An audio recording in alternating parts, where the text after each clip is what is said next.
want to tell you this right now. I don't even know what's going on with this story. So I'm going to lean very heavily on these two ladies to my left and right. Okay. We're going to be talking about this Blake Lively story. I don't understand it. It has not been laid out for me. I don't know. And I'm going to ask you, normal man, for a little bit of patience because I'm sure you've probably heard about this. I have not. So now I'm going to turn the show over to Mally and Blabs to explain why this Blake Lively story is important to me. Go ahead, Mally. All right. So, you guys have probably been hearing all of this in the media and thinking like it doesn't fucking matter because they're just a bunch of, like Craig said earlier, actors and things that we, are just above us and we don't care about. But in my opinion, at least, this is just indicative of a problem that is all over the place and in every single corner of media nowadays. And that is that this is a story about a couple of people with a lot of wealth and power using that wealth and power to try to strong arm their way around. Really in multiple different ways, whether it's earning roles, getting more money, being more wasteful, getting more fame, promoting their own products. And that's exactly what Blake Lively did. She is the center of this story. And a few years ago, we all looked at Ryan Reynolds and Blake Lively as being this like cute little power couple, right? Like, oh, Blake is so sweet. She supports her husband, the husband that everyone in the world thinks is funny because that's like Deadpool and they have cute little kids. And we just got the curtain pulled back on the Grand Wizard, y'all. That's what's going on. Okay, you can see them right there. They look darling, right? Well, this picture is actually in the height of all of the issues. Okay, and what are these issues? This picture was taken at, I don't know, the premiere or one of the red carpets for It Ends With Us, which This is a movie?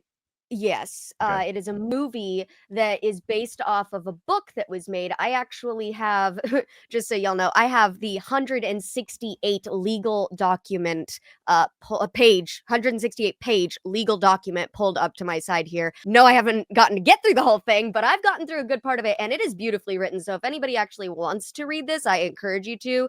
It tells you everything you want to know about it. Basically, It Ends With Us is based on a book series. Okay, this book series was written. The timeline of events is basically that back in 2019, there was an email sent by Justin Baldoni. That is the other man involved in this.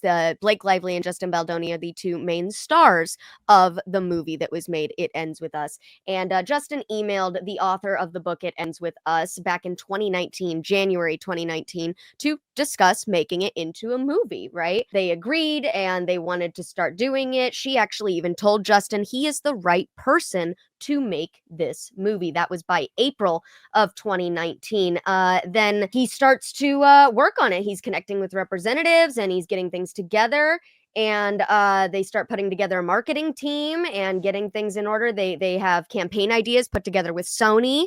Yes, that's Justin Baldoni right there. It didn't start becoming a real problem until things started surfacing. And something that a lot of people, I think, seem to forget is that these movies, these shows nowadays, a lot of scenes are filmed in public, right? So there was a lot of bystanders and people that saw what was really happening, even if Blake wants to claim something else. See, Blake wanted to come out and try to take control of the entire movie. It started very early in the actual filming and process of it, and it all came to fruition when she put out a lawsuit against Justin Baldoni, claiming sexual harassment, pulling the whole Me Too card and all, and had a whole slew of things. But did she do it right? No, of course not. She did it the sneaky, conniving way. She went straight to journalist sources, leaking her personal versions of the story, edited text messages, gave them very specific things and scripted questions to ask her, really set it up to make it look like she was going to be the winner. But something that Blake missed is that we left Me Too back in 2015. We are not in the whole believe all women phase anymore. If you'd like to compare this to the Amber Heard and Johnny Depp case, then you definitely can, except it's a lot worse than that. It's not physical. It's all mental and emotional abuse. And Blake pulled the card at the wrong time. If you want to cut in, Blabs, I'll start reading some of the document and get to the point I'm at. Well, yeah, just like a TLDR of who Blake Lively is, in case you don't know, she is Ryan Reynolds' husband. Ryan Reynolds is Deadpool. Ryan, wife. What I say, husband? Oh, listen. She might be a man after this. Look. Fix all the problems she's had. So yeah, sorry. She is Ryan Reynolds' wife. Ryan Reynolds is Deadpool. He's very, very powerful. In fact, it turns out that when Deadpool was first being filmed, or maybe even Deadpool 2, I can't remember specifically which movie, the original director walked because Ryan Reynolds wanted so much control and creative power over the franchise. So it tells you how powerful these people are. Now it's Blake Lively's also BFFs with Taylor Swift too. So you see how she's surrounding herself by very powerful, huge people that no one would want to go up against, right? Except this man that she's going up against has all the receipts. He has text messages proving his innocence, that there was no sexual harassment involved, that they hired an intimacy coordinator for their movie, and she never wanted to meet with this person, even though everyone's like, yes, this is how it's going to be done, blah, blah, blah, blah. So there's a lot of stuff into this that she's just lying through her teeth. And the problem is that she is using Me Too and all that around it. So it's very important for men to understand this. Okay, I'm trying to wrap my head around this. So the premise is that this guy had this movie that he more or less optioned. He started production on the movie. They got it was his baby, basically. It was, yeah. And she came in and she tried to steal it from him. Yeah, she came in elbowing through accusations that he mentally abused her on set and emotional distress and all this stuff. And she filed a lawsuit did she win? It's still ongoing. Everything's ongoing, and there's there's 4 lawsuits up in the air right now because his team retaliated. Yeah, so she filed a lawsuit on Christmas Eve. So a month ago. So this is like brand new information. What's the lawsuit about? Unraveled. Huh? What's the lawsuit about though? Is it about the Me Too stuff? Like is it all the emotional sexual stuff? harassment. Okay. Yeah. Now this movie did come out though. Yes. And I'm reading on Wikipedia. It came out. It only had a $25 million budget, and it made $351 million. I mean, this is a ridiculous success. Yeah, that was the thing about it, is the movie actually was a hit. One of the big points about it, though, is that Justin, this like Blab said, this movie was his baby. He wanted this movie to be focused on domestic violence and all of these things. I mean, the dude's a raging feminist. He has a podcast, a man bun, all the bits. And yeah, literally. And so he was out there trying to be, send a message, a really clear, serious message. Blake, on the other hand, decided that she wanted this movie to be floral, frilly, she wanted to actually use her best friendship with Taylor Swift and try to get one of Taylor's songs into the movie. She made, as you saw in that picture you showed of her and Ryan at the very start, all these flowers and floral and everything. Yeah, that was all her. Justin was doing a very, very different campaign for his movie, and it didn't match her vibe, but also it made it very clear that they were not on the same page about what they wanted this to look like. So then she ends up suing him, and what's the lawsuit for? To get the rights of the movie? Or the lawsuit claims that there are sexual harassment and that there was a retaliation and smear campaign. She actually tried to come out and say that Justin and his team were in an attempt to smear her and make her look bad. She said that she included his production company, Wayfarer Studios, launching a retaliatory campaign against her, saying that this was a crisis, that she had actually had multiple meetings with the entire team to discuss this kind of treatment. And Justin has all the receipts to prove that that is nowhere near true. So she filed the lawsuit. He's bringing the receipts, and she's the one with egg on her face now. Is that the idea? She looks awful. She does. Yeah. And somebody was there saying, were so many things that she claimed, like, oh, he would come bursting into my trailer while I was breastfeeding. Well, there's actual text proof that his team provided that shows she texted him, hey, I'm just pumping in my trailer if you want to work on lines. And he says, okay, cool, I'll head over soon. It's her inviting him in. She's claiming that he was very controlling over everything and wanted to force things, like you said, with the intimacy director. Well, that's something that Blake avoided. He actually said, hey, I have this intimacy director's name, number, we can meet with them. And she went, no, that's okay. Straight up just denied it. So why does everybody care about this so much? That's the thing. This is like a big story. That's the thing I'm still trying to wrap my head around. It sounds like something that takes place in Hollywood and all the time. Is it just like the conniving nature that you have this person, this Blake Lively lady who is, you know, it's Ryan Reynolds and hey, it's Mint Mobile and look at me, I'm so clever. Is it that we're seeing behind the curtain? Is that what's so appealing to this? I think it's really interesting, yeah, because there was also a lot of lines drawn to the Deadpool and Wolverine movie. So now we're roping in more than just this It All Ends With Us, because I never saw that movie, so I don't really care about it, but I did see Deadpool and Wolverine, and when they brought up this is when it got deeper for me.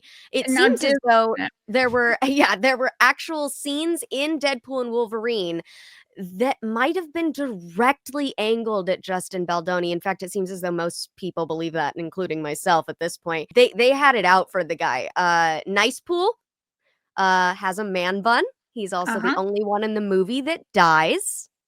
And who does he die at the hands of? Right, Lady Pool, who is played by Blake Lively. Oh, and where does he die in front of? A flower shop. So there's a lot of... There's a lot of symbolism here. Connect with that, yeah. So it's more than just, it's like a Disney thing too now. But to answer your question, Craig, and here's from Rumble.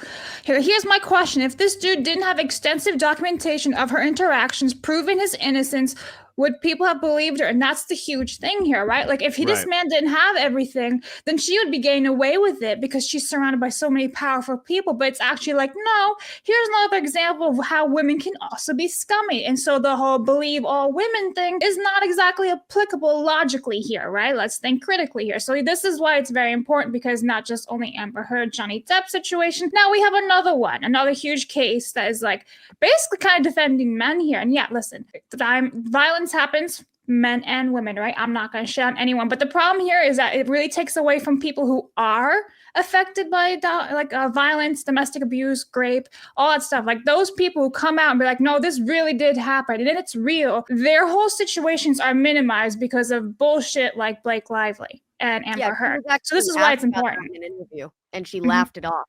Literally avoided the question and laughed it off when she was asked about the impact of the movie discussing domestic violence and how it affects the people who are viewing the movie. And she laughed it off and actually almost came off insulted by being like, well, what do people want me to like share my location with them? It was disgusting. She made it a whole joke. And there's more to this, to like why it's so important, because this time around with social media, everyone was able to like give evidence, right? So as Mally previously said, people were recording these interactions of the filming where like Blake is like holding on to him and like totally fine and comfortable, whereas she's like, I was not comfortable, but like, well, here's evidence that you were, right? And like it's from random people, like your average cat just like outside in New York City was filming this, right? So like this is why it's also important, because like social media is basically being flipped over, right? Now it's a useful tool, so to speak, not always, but for this situation, it's useful because now you have real evidence. People can just show the truth and honesty and justice, really.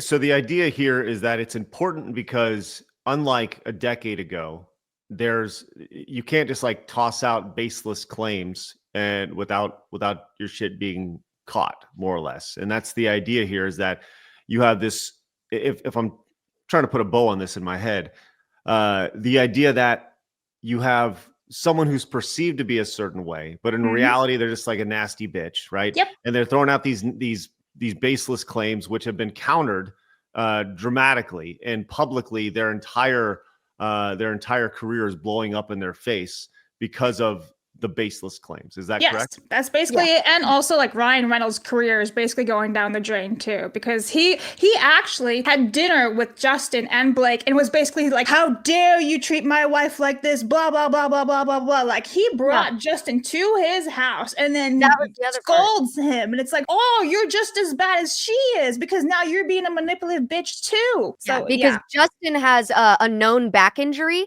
and so during filming he had to ask Blake how much she weighs to know to go to his trainer and make sure that he could lift her and do the scenes that he needed to do with her. It was a necessary part of the process. She actually ended up using that question against him and that was why Ryan was berating him at the house, saying, you asked my wife about her weight just after she had her fourth baby. That is inappropriate. And it's like, you're working on a movie there, honey. So it's basically all like defamation, sexual harassment, all this stuff tied up in a nice little bow. And it does sound like this is stuff that we hear about a lot, but I feel like the most impactful part of this that makes this different from a lot of stories that we hear, like Blabs and I have both said, people were there to film it. Mhm. Real citizens saw what happened. Just like Elon has been telling us, we are the media now. And man, it is coming to fruition because we have the proof. Blake Lively's team is fighting millions of strangers on the internet to make their story seem true right now, whereas Justin just put out everything he had, and most people are agreeing with him. It's a he said, she said story, but Yeah. but With he evidence. said and he evidence, delivered yeah. all the evidence. Right. Yeah. Okay.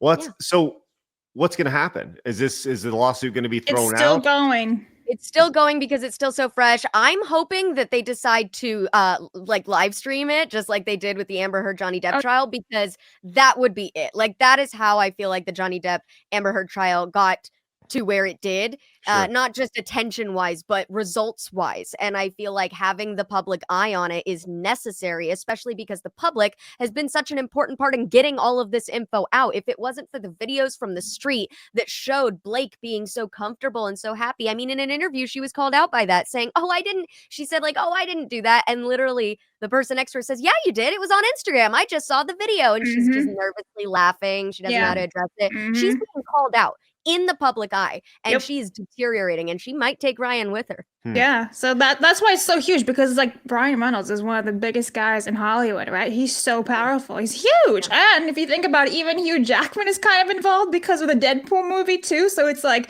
a spider web of things happening right now. And Taylor Swift is potentially involved in this too. Well, okay, so to put a pin in this, because Craig's like, what the fuck? well, I don't think it's fair. Like, unless Hugh Jackman and Taylor Swift blatantly were doing their part in this, I don't feel like it's fair to like. Well, no, them. they're not specifically tied to it, but because of Deadpool and everything, they're stuck associated with it. It's like association by guilt, if you will. Yeah, like for example, at the premiere, Hugh Jackman and Ryan Reynolds were on the carpet with Blake Lively, but Justin was nowhere to be seen, and it was his movie. So those were the kind of weird things of like, why are you guys here? It really seemed like Blake was trying to make a whole Barbie Oppenheimer thing happen with It Ends With Us and Deadpool Wolverine, but that just didn't come to fruition. There was even another major part that I just wanted to add in just to wrap it up to show you how bad this got, that Justin and all of his family were actually shoved in the basement during the premiere, right? That's correct. Okay, during the premiere, they were shoved in the basement. There's actually pictures of them sitting on top of stacks of water, cases of water. Yeah. And that was where they saw the premiere of the movie from. They actually didn't even get to see the final cut of the film because Blake's team was keeping that from them. She hired her own producers and editors to monitor Justin Baldoni, and he's the director. She hired her own cut team to make their own version of the movie, and then didn't allow Justin and his team to see it. There's actual texts of Justin saying, hey, editors, has anybody seen her cut? And they went, nope, we've actually been told we're not permitted to seeing it. And he by just Sony. Let's take the high road. And he did. And now he's going to win because of it. So it's pretty messed up because this was originally his baby. She elbowed her way in for control. And then he can't even go see his, like the final cut or go to the premiere. He had to wait in the basement. But to like the final thing that was just posted today about this, doesn't really have a whole lot to do with it, but it's part of the lawsuit. Her Blake Lively's wardrobe budget was $430,000, and the reason for that is because she was too busy wearing all these different pants on top of each other, according to Brett Cooper, which is just kind of funny. Like, she's got layers of pants. I really feel like that's just so clear of where and how this happened, because you don't blow that kind of a budget on a movie that you care about or that you actually wanted to be in. You just do that when you have no concept of money or care for anybody else involved. And that was what she wanted. She wanted to elbow her way in. She wanted this to be, that's why she made it all florally and flouncy too. She had a new hair care product that was exclusive to Target that she wanted to promote at all of these events and interviews and things. And so that was why she was trying to change the vibe of the movie overall. But yeah, I think the overarching point here is just that we, the people, are the media now, and we actually, our voice has become louder than those celebrities that like to tout over top of us. And Justin is, in a weird way, kind of representing us, because he had to keep quiet for so long and he was just minding his business, keeping his head down, and now he gets to reap the benefits of keeping quiet all of this time. There were people who even speculated and said, you know, if Blake had just shut up the public probably would have just forgotten about this and moved on because nobody has the attention span to care. But it was because she wanted to try real hard to steal that glory and get to the top that she's going to fall even further down. Huh. Well, I understand it. I understand the intrigue behind it. It's definitely spicy. And yes, it is like Hollywood news, but there is important aspects of it. Miku says, we don't care about Kingdom. Yeah, right. Here's Hollywood drama. Well, like I said, I think the ladies did a good job of framing it up and, telling you why it's important. Domestic abuse and lying about sexual harassment is much more important. Sorry. Yeah. Yeah, there's a larger thing here.